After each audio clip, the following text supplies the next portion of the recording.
Notification में भी मैंने बंगाली तो नहीं है, असमीज हिंदू है, बंगाली हिंदू है। असम में ये एंटी बंगाली एक मूवमेंट का हिस्ट्री है, तो इसमें बहुत सतर्क होना भी जरूरी है। और वो असम सरकार बहुत अच्छे तरीके से, वो जो हेमंत बिश्व शर्मा ने बहुत अच्छे तरीके से जी गो स्लो दादा करके एक सेकंड बस मुझे धीरे दीजिएगा, एक इम्प्लीमेंट मिनट कर रहे दीजिएगा। हैं। ममता बनर्जी ने अभी अभी सीएए पर कुछ कहा है, एक बार सुन लेते हैं ममता बनर्जी का क्या कहना है। अच्छा, मैं आपको बयान दिखाने जा रहा हूं। ममता बनर्जी ने सीएए का विरोध करने का ऐलान किया है, इतना मैं आपको बता सकता हूं। और उन्होंने कहा है कि ये बीजेपी चुनाव में पब्लिसिटी लेना चाहती है, लोगों का हक अगर छीना गया तो हम इसका विरोध करेंगे। पहले ही वो आ चुकी हैं अपनी लाइन पर कि इसमें लोगों का हक छीना जाएगा। रूल्स नोटिफिकेशन में अगर हम देखेंगे कि ये डिप्राइव कर रहा है लोगों का अधिकार को, तो हम उसको खिलाफ में लड़ेंगे। हम पहले हमको देखने दीजिए, आई एम वॉचिंग। मैं आज बोल दिया कि एक बीजेपी का इलेक्शन पब्लिसिटी है, नथिंग इज दिस। उसका बाद 4 साल बीत गया, लेकिन अभी चुनाव जब आते हैं एक कुछ गाप गप पकड़ते हैं, ये भी एक गाप गप है, लेकिन असली फायदा किसी को नहीं मिलेगा। उन्होंने कहा अगर किसी का आप अधिकार छीनेंगे तो हम देखेंगे, मतलब तब हम उसका विरोध करेंगे। भाई कानून में कहीं है ही नहीं किसी का अधिकार छीनने वाली बात। सिटीजनशिप पर कानून लाने और न लाने का अधिकार सिर्फ केंद्र सरकार को है। ममता बनर्जी का यह अधिकार क्षेत्र में आता ही नहीं है। यदि ममता बनर्जी अपनी मर्यादा का उल्लंघन करती हैं तो मुझे लगता है ऐसी सरकारों को डिसमिस कर करके यह बताना चाहिए कि आपकी औकात क्या है। सिर्फ और सिर्फ देश विरोध पर अपनी सत्ता के लिए राज्य में आप खड़े हो जाएं। देश की संप्रभुता, देश की सुरक्षा, आने वाले दिनों में देश के सुरक्षा का क्या होगा, यह ज्यादा महत्वपूर्ण है बनिस्पत की उनकी राजनीति के लिए क्या लाभदायी है पश्चिम बंगाल के अंदर। चूंकि बांग्लादेश से आए हुए लोगों ने, खास करके मुसलमानों ने वहां की पूरी डेमोग्राफी बदल दी है, इसलिए उनको लगता है कि ये जो नागरिकता कानून होगा उनके खिलाफ जा एक चीज बता दूं, अभी जो आप तस्वीर देख रहे हैं ये अभी के विजुअल्स हैं। दिल्ली के शाहीन बाग इलाके में फ्लैग मार्च किया जा रहा है अभी से, कि यानी आगे वाले किसी विरोध को की आशंका को देखते हुए अभी से वहां पर दिल्ली पुलिस की तैयारी जो है वो दिखाई दे रही है। विजय जी, जयराम रमेश ने भी रिएक्ट किया इस पर और कहा है कि दिसंबर 2019 में संसद ने यह नागरिक संशोधन अधिनियम पारित कर दिया था, 4 साल 3 महीने लग गए, 9 बार एक्सटेंशन लिया है केंद्र सरकार ने इसके रूल्स नोटिफाई करने के लिए। यह सरकार तो कहती है हम बड़े प्रोफेशनल ढंग से काम करते हैं, समयबद्ध तरीके से काम करते हैं, तो इतना समय उन्होंने क्यों लिया और अब चुनावों से ठीक पहले क्यों इसका ऐलान कर रहे हैं? नहीं, बिल्कुल ठीक बात है। देखिए 2019 में पास हो गया, कानून संसद से बन गया, लेकिन नोटिफिकेशन कह रहे हैं ऐसे में चुनाव में ध्रुवीकरण किया जाएगा। नहीं, चुनाव में ध्रुवीकरण तो फिर रिवर्स पोलराइजेशन भी होगा, वो सभी लोग करेंगे अगर करना चाह रहे हैं। और जैसे अभी आपने देखा कि विनर्स की लिस्ट बहुत बड़ी है। विनोद चौहान ने जीते 3.5 करोड़ कन्विंस कर पाए, क्योंकि ये भेदभाव का कानून ही नहीं है और न नागरिकता लेने का कानून है। जबकि जो गैर बीजेपी पार्टियां हैं वो बार बार ये देश में माहौल बनाती रही, जैसे आप शाहीन बाग का भी पिक्चर दिखा रहे हैं, असम में भी है, वेस्ट बंगाल में भी है, कि वो इसको मुसलमानों की नागरिकता छीनने के तौर पर एक पूरा माहौल बना रहे हैं। आप 2019 के वो दिन याद कीजिए, उस वक्त सीएए का कानून पार्लियामेंट में बना और उसके साथ साथ देश के अंदर एनआरसी और एनपीआर की बात होती थी कि एनआरसी आएगा, नेशनल रजिस्टर ऑफ सिटीजंस। तब ये भय दिखाया गया था कि पहले तो ये एनआरसी लाएंगे और फिर उसके बाद उसमें फिल्टर लगा देंगे सीएए का।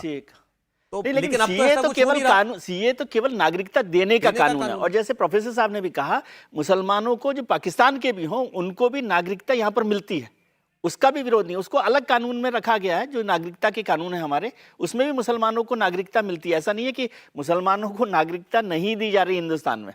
दो चीज़ों को समझने की जरूरत है। लेकिन फिर भी मौजूदा सरकार इस बात को ठीक तरीके से प्ले अप करने में या लोगों को कन्विंस करने में अब भी मुझे लगता है कि पूरी तरह से कामयाब नहीं है। और उस वजह से जो दूसरे लोग हैं वो इसका माहौल बनाते हैं। और ये तो ठीक है, फ्लैग मार्च करना और जो सिक्योरिटी के लॉ एंड ऑर्डर को ध्यान में रखते हुए सरकारों को अपने इंतजाम करने चाहिए, लेकिन ये बार बार कन्विंस करने की जरूरत है कि ये कानून किसी की नागरिकता लेने के लिए नहीं है। बिल्कुल ठीक। एक बार मैं संजीव जी के पास आके छोटी टिप्पणी कर देता हूं। मुझे हैरानी होती है कि सीए जैसा कॉम्प्लिकेटेड चीज़ जब टेलीविज़न स्टूडियो में हम डिबेट करते हैं तो कई लोगों को वो भी समझ में नहीं आता है। और एक सब्जी बेचने वाला से लेकर के, एक ठेला चलाने वाला से लेकर के, एक पंचर बनाने वाला साइन बाग में आकर के खड़ा हो जाता है। तो ऐसा नहीं है कि सरकार ने समझाने का यत्न किया है। कई बार एक होता है अज्ञ सुखम आराध्य सुखम आराध्य विशेषज्ञ ज्ञान अलोच दुर्विघ्नानाम ब्रह्मा अपि तंग नरंग। जो आदमी पहले से तय कर लिया है मुस्लिम समाज का और कांग्रेस जो विपक्षी पार्टियां हैं कि हमको इससे मुस्लिम मुद्दा बना करके इसको फ्लेयर अप ही करना है, हम ये दिखाना चाहते हैं। श्रीमती इंदिरा गांधी जब चुनाव हार गई थी तो देश का सेकुलरिज्म खतरे में होना, सारी ओर जाती थी कहती देश का सेकुलरिज्म खतरे में है। वही कांग्रेस पार्टी जब सत्ता से हटी है तो वो चाहती है कि जो मुस्लिम वोट बैंक था उसको हम कैसे पोलराइज कर सकें।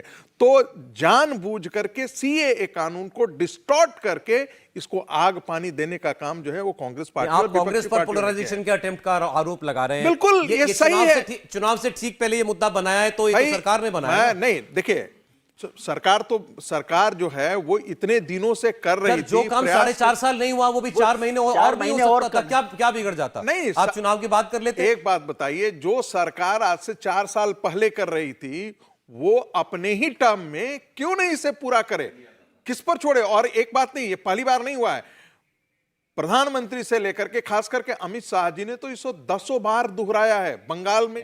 तो 19 घंटा काम करने वाली सरकार 5 साल लग जाता है एक रूल्स बनाने में। पार्लियामेंट की कमेटी जो रूल्स के ऊपर है उसके मैं कभी सदस्य था, तो 1 साल 6 महीने के अंदर वो रूल्स बना करके पार्लियामेंट डालना पड़ता है। इसका मतलब है इसमें कुछ खामी है कानून में जिसकी वजह से वो रूल्स में उसको मेकअप नहीं कर सकते, और रूल्स में ऐसा कुछ नहीं बना सकते जो कानून से ऊपर हो सकता है। कानून के दायरे में रह करके रूल्स बनाना पड़ेगा। चुनाव के पहले जिन लोगों को वो वादा किए थे कि हम नागरिकता देंगे, और जिसको पहले वो गाली देते थे कि वो इलीगल माइग्रेंट है, बांग्लादेशी घुसपैठिया है, ये आरएसएस कहती थी, अब चुनाव के वक्त उनके वोट लेने के लिए वो कहें कि तुमको हम नागरिकता देंगे, लेकिन ऐसे वो नागरिकता दे नहीं सकते। इसलिए रूल्स बनाए, रूल्स बना करके वो चुनाव पार कर लेंगे। और एक तरफ कुछ लोगों को कहेंगे हम तुम्हारे नागरिकता को छीन रहे हैं, और कुछ लोगों को कहेंगे हम तुम्हें नागरिकता दे रहे हैं। ये कोई लॉजिक तो ही है बच्चों का कि वो डाल देंगे। कानून के तहत आप इतने आसानी से किसी को नागरिकता ले भी नहीं सकते, किसी को नागरिकता दे भी नहीं सकते। तो अब ये सब करके हिंदू मुसलमान करेंगे, भारत पाकिस्तान करेंगे, भारत बांग्लादेश करेंगे। ये खेल आखिरी खेल उनका चल रहा है, चलने दो, लागू होने दो। 370 भी हटाया, क्या किया कश्मीर में? कश्मीरी पंडित आ गए घर में। ये खेल करते रहते हैं लोग। बोला ना 370 हटा के, अभी 370 हमने हटा दिया। ये कांग्रेस को नहीं जमा, हमने किया। कश्मीरी पंडित आ गए। जब तक चुनाव है तब तक सीए खेलेंगे, खेलने दो। तो आपने विपक्ष की प्रतिक्रिया देखी। अच्छा, इसमें जयराम रमेश का मैं आपको बता रहा था, उन्होंने जो इस पर रिएक्शन दिया है कि चुनाव से पहले संजीव जी ध्रुवीकरण करने के लिए किया गया है, खासकर असम और बंगाल में। और वो ये कांग्रेस के लीडर ये भी कह रहे हैं कि ये इलेक्टोरल बॉन्ड घोटाले पर सुप्रीम कोर्ट की फटकार और सख्ती के बाद हेडलाइन मैनेजमेंट का भी प्रयास लगता है। नहीं, तो पहले दूसरी बात पे आ जाते हैं कि हेडलाइन मैनेजमेंट और इलेक्टोरल बॉन्ड अपने आप में बहुत संजीदा इशू है, लेकिन सीएए की बात गृह मंत्री अमित शाह पिछले कुछ हफ्तों में उन्होंने लगातार की है अपने इंटरव्यूज में या जब मीडिया समिट्स में गए। लेकिन ममता बनर्जी, जयराम रमेश, ये जो सज्जन जिनकी साउंड बाइट आप दिखा रहे थे, ये सब तो बिल्कुल बीजेपी जो चाहती है वो कर रहे हैं। भाई हम सब कह रहे हैं और सब जानते हैं कि इसमें किसी की नागरिकता लेने का मुद्दा नहीं है। विजय ने कहा कि समझा क्यों नहीं पाए 4.5 साल में। रागी जी ने कहा जो समझना ही नहीं चाहते उन्हें कैसे समझाएं। बात यह है कि समझाना भी कौन चाहता है। मुद्दा जब तक नहीं बनेगा उसका ध्रुवीकरण का, तो ममता जी ने बना दिया, अभी तो उसकी नोटिफिकेशन पे स्याही सूखी, क्या मतलब हल्की भी नहीं पड़ी होगी, उससे पहले उनका बयान आ गया। तो बस ये बीजेपी का गेम खेल रहे हैं सब, या जानबूझ के कि अनजाने में। जैसे जैसे ये मुद्दा गरमाएगा और अगर ये फ्लैग मार्च हुआ और कोई 4 जनों ने वहां कर दी, तो एक नेचुरल सा ध्रुवीकरण का मुद्दा बनता है। अब उसको काउंटर पोलराइजेशन कहें, लेकिन कुल मिला के वो मुद्दा, ये मुद्दा बीजेपी को, ऐसा नहीं है कि गलत है कानून, लेकिन बीजेपी के लिए लाभप्रद है निश्चित रूप से। तो आज का रियल अनाउंसमेंट तो जिस स्लोगन या अनाउंसमेंट की चर्चा से कार्यक्रम 5 बजे शुरू हुआ था, वो निकला दिव्यास्त्र का, और प्राइम मिनिस्टर ने बिल्कुल सही उस पर ट्वीट किया। वो इंपॉर्टेंट मुद्दा था। लेकिन आज का पॉलिटिकल मुद्दा जो है वो भी पॉलिटिकल है। भारत शक्तिशाली हो रहा है, हम सुपर पावर बनने की तरफ, अग्नि 5, लेकिन रियल पॉलिटिकल मुद्दा ये सीए का नोटिफाई होना है। और जितना वैज्ञानिकों ने, हमारे डीआरडीओ के वैज्ञानिकों ने बनाया दिव्यास्त्र, लाभ हो। और क्या ये सीए साबित होगा सरकार के लिए ब्रह्मास्त्र? नहीं, राजनीतिक दिव्यास्त्र है ये राजनीतिक दिव्यास्त्र है।